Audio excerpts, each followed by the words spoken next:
What's up? What's up? It's Wednesday, so y'all know what time it is. It's time for what? It's time for Wednesday's Word for Women. Yes, I am so excited. You know, your girl is the Clip, one of the highlights of my entire week. I hope thus far your week has been rocking the planet. Your day, matter of fact, has been flipping along fantabulously. But if not, what's our motto, guys? Our motto is that we grab a hold of something to be grateful and thankful for, because we understand gratitude shifts and shapes any mood. So even if we woke up singing kumbaya, everything is great, we still need gratitude because it will shape the attitude for the day. Also, if we are in a bad mood or we've got to do some hard things today, go with some people we don't want to rock with, it will shift our perspective and then change our mood, because as we flip through the Rolodexes of our mind, we do get to see, oh my gosh, I may not be who I want to be, but I can thank God I'm not who I'm used to be. And things might not be so great, but I have promises. And if I just stand firm in, believe in the truth, I will get up, over, through, around, or under this thing, because God said so. He is closer than a brother, sister to me. He is my friend. He keeps his promises, and his promises are yes and amen. So some kind of way it's going to work out. Well, so week five in abnormal but allowed. So week one, we were talking about frenemies you need to watch who's in your village and your circle, because they might be your blessing blocker. So always check. Week number two was microwave mentality. Sometimes it ain't gonna be quick. It's gonna be hard. It's gonna have to be some skin in the game put and some time spent. But that's okay. We can do it. Week three was shame. Ain't nobody got time for that. We are not gonna have negative views of ourselves because of things we done wrong or things done to us. We can get over it. Week four is the cancel culture. Please, let's not try to cancel somebody out, first of all, because you could be next on the cancel list. But second, that's not a mentality we're supposed to have.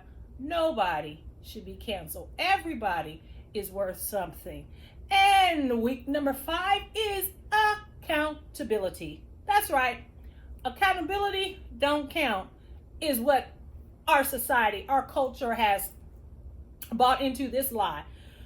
Okay, so nobody wants to be accountable for anything, guys. Like, no shade, but it's like nobody can just be accountable for one's actions. It always has to be, it's their fault, or it's his fault, it's her fault.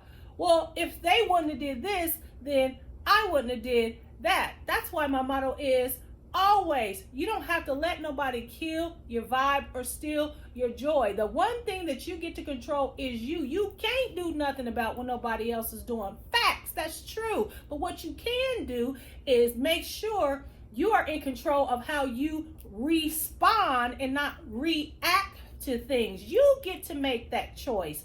You are accountable for your own actions. One of my favorite scriptures is Galatians 6 and 7. It seems like we don't believe this, but life keeps showing us that you are going to reap what you sow. And though you will not admit, though you don't own your stuff, you going to reap what you out here sowing. If you out here sowing hate, guess what? You're going to get hate. If you out here sowing division, guess what? You're going to get division. If you out here sowing lies, what you think you're going to get in your life? Untruths. You gonna reap what you sow. If you being messy, mess is gonna follow you. You being chaotic, chaotic is gonna follow you. Drama is gonna follow you. You reap what you sow. In life, what I've noticed, sometimes it's not just like you reap exactly what you sow, the amount of what you sow. Sometimes that thing comes back in space, threefold, fourfold. You like, dang, all I did was do a little something over here. I did like 1 week's worth of stuff. I got 10 years worth of consequences. It's because you reap what you sow, and you don't get to pick the amount.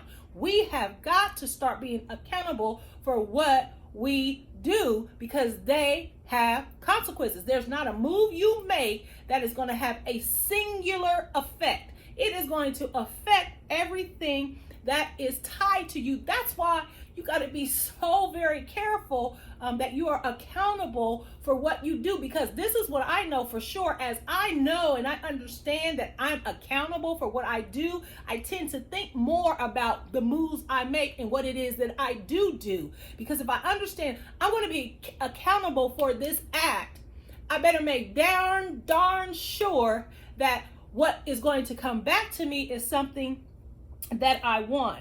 It's just amazing how it's always somebody's fault. Yes, we have situations that shape us, that give us a view of how we see things, give us a tendency to act this way or that. Like, if you are abused, of course you're going to have distrust.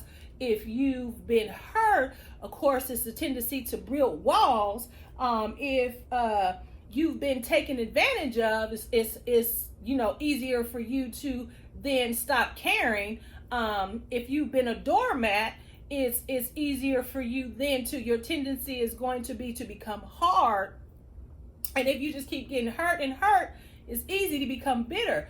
But those things do not have to be what shapes us. Yes, that they do happen to us, and that is going to affect us. I'm not saying accountability means that nothing's affecting us. Yes, it is going to be effect. It's cause and effect. You reap what you sow, and that's for others in our life too. We are actually sowing some things from other people's decisions. So this thing is just not just a me and you and that's not what I'm saying, because sometimes it has vast reach and vast consequences of what we do. And one of my favorite stories in the Bible is going to illustrate that for us, and it's King David, one of the greatest kings. He was the man after God's own heart.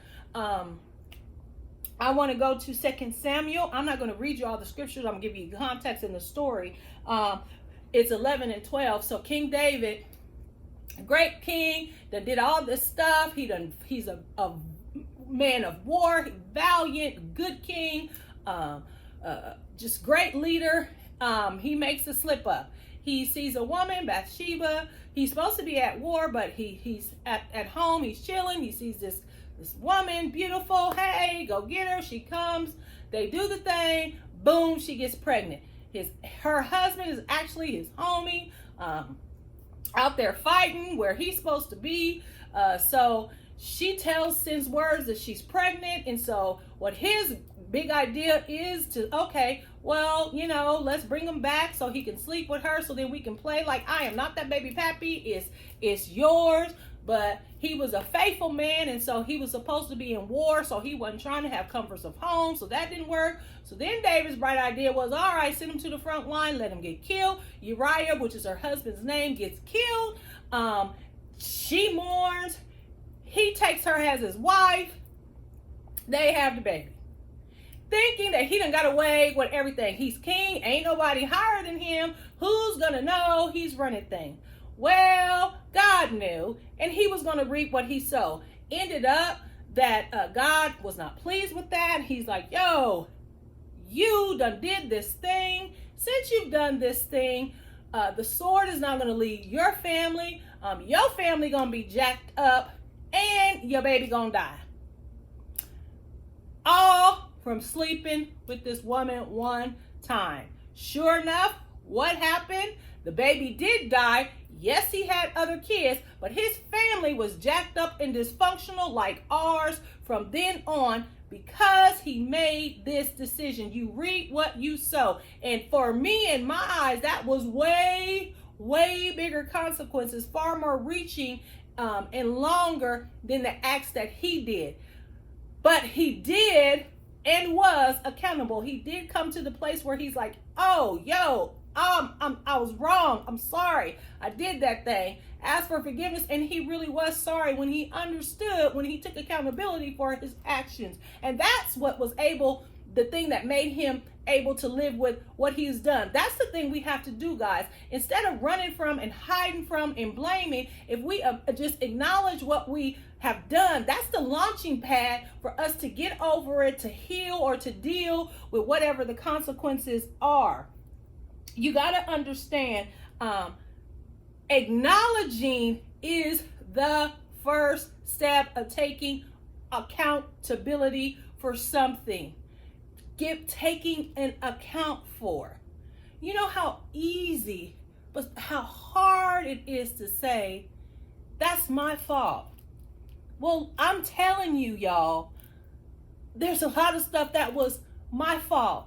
It's not because I was abused, not because I was hurt, not because I had, not the best life in the beginning, not because she did this or he did that or they did this.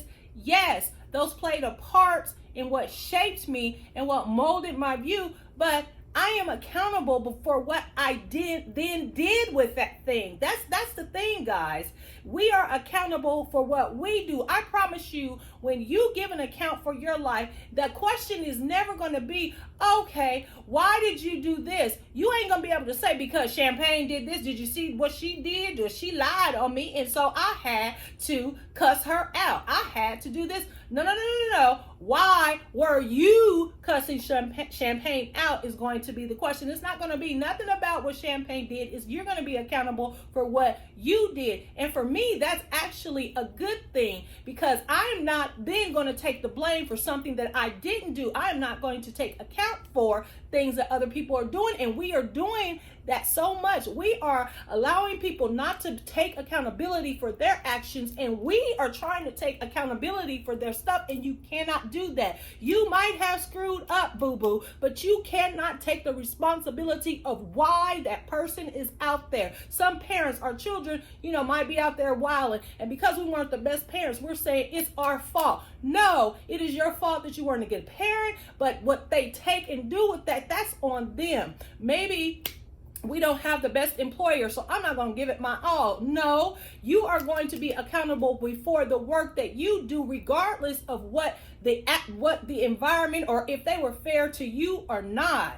See what I'm saying? In relationships, yes, they may have hurt you, but your cutoff game so strong, you are going to be responsible for the loss of that relationship, regardless if they are the one that initiated the reason that you got to cut that relationship off. I'm not talking about the toxic ones that we need to cut off. I'm talking about the ones because we are trying to take things that are not ours. We won't even give them a chance to be accountable for their own actions. We try to take it, and we're making decisions based on that, and you can never do that. You are accountable for your actions, and you do have to understand the weight of your actions will have effects that do not just affect you. David affected his whole family line. Forever, ever. He did that from one act. Make sure what you're doing, if you want to do it, make sure that you are willing to pay the cost and the consequences and the accountability that comes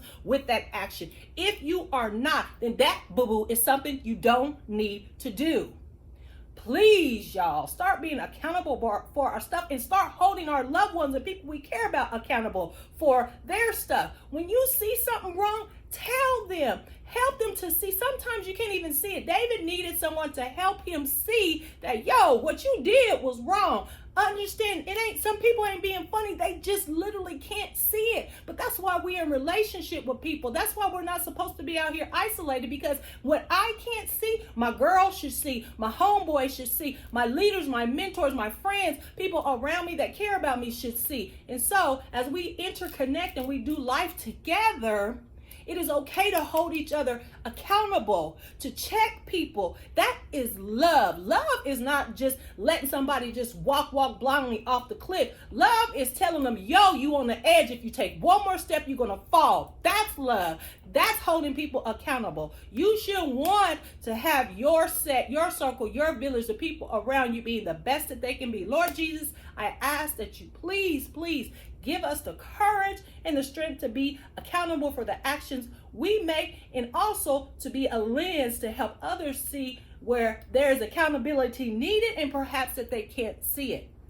Help us to facilitate times and hearts softened to hear this, so they won't get mad and friendships don't get torn, or connections don't get broke because we don't want to hear the hard things. Some of us need to hear some hard things right now, and nobody is having the courage to tell us that our slip is showing. please put people in our life that care and love us enough to help hold us accountable, not just with ourselves, with you and with others. And God, I know you do this because you are God and you do exactly what you say you can do. And since that is true, I know that we are who you say we are. And that is a people that can stand in the face without fear of anything, any man, any woman, and do whatever needs to be done, because we have a sufficient grace and strength that comes from this Jesus that you said we can face and do anything, even in our weakest moments. He will be the strength that we need to make us strong. 66 books, light, guide, lamppost to lead and guide the way. If we are unsure, if we don't understand or not clear, it's clarity. And Lord, I thank you. Y'all have a wonderful week. Accountability. Sometimes some of y'all just need to just stop, take account for what you're doing, acknowledge and accept it. And I promise you, you're going to take off because you won't be stuck in inaccountability. Be blessed.